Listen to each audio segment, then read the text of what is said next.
wanted to know what our own unique, beautiful, fabulous vagina looked like to us.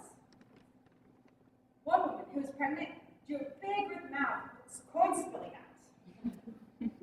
Another woman, very skinny, drew a big serving plate with a kind of dentistry pattern on it. I drew a huge black dot with little squiggly lines around it. The black dot was equal to a black hole in space, and the little squiggly lines were meant to be people or things or just your basic atoms that got lost in there. I had always thought my vagina was an anatomical vacuum just randomly sucking up particles from the surrounding environment. I had never really thought of my vagina in any practical or biological terms. For example, I had never really seen it as something attached to me. In the workshop, the woman who ran it asked us to take out our hand mirrors and to look at our vaginas. And then, after careful examination, we were to verbally report back to the group what we saw. I must tell you, that up until this point, everything I knew about my vagina was based on hearsay or invention. It never really occurred to me to look at it. It seemed so reductive and awkward, like we were there on our shiny blue mats with our hand mirrors just looking at it. It reminded me of how early astronomers must have felt with their primitive telescopes. I found it quite unsettling at first, my vagina. Like the first time you see a fish cut open, and you discover this other bloody complex right under the skin. It was so raw, so red, so fresh. And the thing that surprised me the most were all the layers. Layers inside layers, just opening up to more layers. My vagina amazed me. I couldn't speak when it came to my turn to talk. I was speechless. The woman who ran the workshop said that I had arrived at what they called vagina wonder. I just wanted to lay there on my mat with my legs spread open, just examining my vagina forever. It's better than Grand Canyon, ancient and full of grace. It had the innocence and freshness of a proper English garden. It was funny, very funny. It made me laugh. The way you can hide and seek and open and close.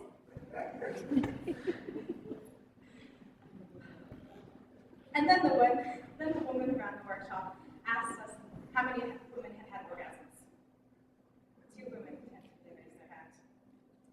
I didn't raise my hand because although I had orgasms, they were accidental orgasms. They had happened to me. They would happen in my dreams, and I was just waiting splendor. And they happened along the water, mostly in the bath. Once in Cape Cod.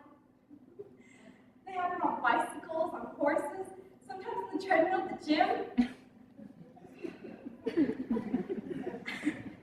I didn't raise my hand because although I had orgasms, I didn't know how to make one happen. I thought it was a mystical, magical thing. It felt wrong and involved, contrived and manipulative. And then the surprise would be gone, and the mystery. Of course, the surprise had been gone for 2 years now, and I was frantic. This is why I was in the vagina workshop. And then the moment had arrived that I both longed for and dreaded. The woman who asked us to take out our hand mirrors and see if we could locate our lips. So we were there, the group of us women, on our backs, on our mats, searching for our spots, our locus, our reason. And then,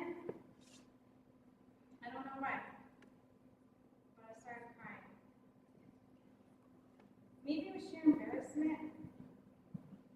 Maybe it was because I had to give up the fantasy. The life-consuming fantasy that someone or something was coming to do this for me. The life-consuming fantasy that someone was coming to lead my life, to choose direction, to give me orgasms. I felt the panic coming. The simultaneous terror and realization that I would already find my clitoris. Because I was in fact terrified I didn't have a clitoris. Terrified that I was one of those constitutional, one of those incapable, frigid, dead, shut down, dry, bitter, oh my God. I lay there, searching with my fingers, searching for my spots. And all I could think about was the time I was 10, and I lost my gold ring with the emeralds in the lake, and how I kept on searching to the bottom of the lake, searching with my fingers, and all I could feel there were slimy stuff and fish and cans and other stuff and never mind wink. Panic, I felt I knew would be punished. The woman who ran the workshop saw my insane scrambling, sweaty, and heavy breathing. She came over, I'm like, it's gone! It's gone! I lost my clitoris! I should have aborted Squibby! She just laughed, off the top of my forehead. She said, my clitoris is not something I could lose. It was the essence of me. It was both the doorbell to the house and the house itself. She said I didn't have to find it. I had to be it. Be it? Be it. Be my clitoris. Be my clitoris. I laid back and closed my eyes. I put my mirror down. I watched myself slowly floating above myself. I watched as I slowly began to approach myself and re-enter. It felt like an astronaut re-entering the surface of the earth. It was a quiet re-entry, quiet and gentle. It landed and bounced, bounced and landed, and then I came into my muscles and blood and cells, and then I slid into my vagina. It was suddenly easy and I fit. It was a little quivering at first, which urged me to stay, and then the quivering broke open into an ancient horizon of light and silence, and then I felt connection, a calling connection as I lay there thrust above my little blue mat.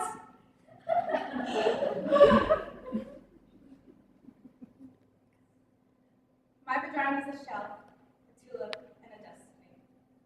I am arriving